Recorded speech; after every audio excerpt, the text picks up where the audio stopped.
Introductory note. Ralph Waldo Emerson was born in Boston, Massachusetts, on May 25, 1803, the son of a prominent Unitarian minister. He was educated at the Boston Latin School and at Harvard College, from which he graduated at 18. On leaving college he taught school for some time, and in 1825 returned to Cambridge to study divinity. The next year he began to preach, and in 1829 he married Ellen Tucker, and was chosen colleague to the Reverend Henry Ware, minister of the historic church in Hanover Street, Boston. So far things seemed to be going well with him, but in 1831 his wife died, and in the next year scruples about administering the Lord's Supper led him to give up his church. In sadness and poor health he set out in December on his first visit to Europe, passing through Italy, Switzerland, and France to Britain, and visiting Landor, Coleridge, Wordsworth, and, most important of all, Carlyle, with whom he laid the foundation of a lifelong friendship.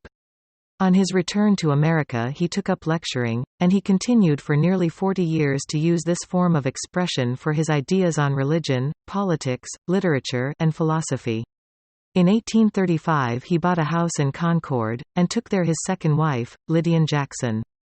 The history of the rest of his life is uneventful, as far as external incident is concerned.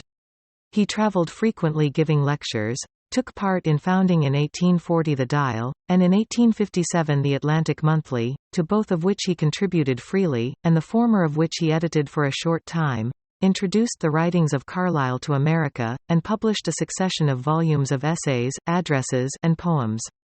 He made 2 more visits to Europe, and on the earlier delivered lectures in the principal towns of England and Scotland.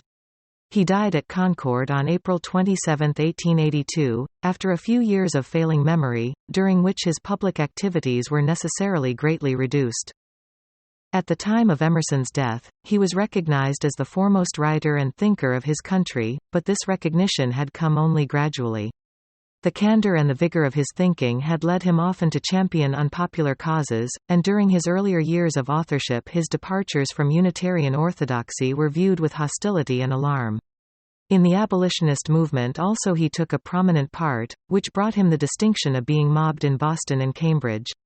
In these and other controversies, however, while frank in his opinions, and eloquent and vigorous in his expression of them, he showed a remarkable quality of tact and reasonableness, which prevented the opposition to him from taking the acutely personal turn which it assumed in relation to some of his associates, and which preserved to him a rare dignity.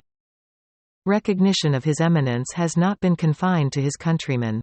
Carlyle in Britain and Hermann Grimm in Germany were only leaders of a large body of admirers in Europe, and it may be safely said that no American has exerted in the Old World an intellectual influence comparable to that of Emerson.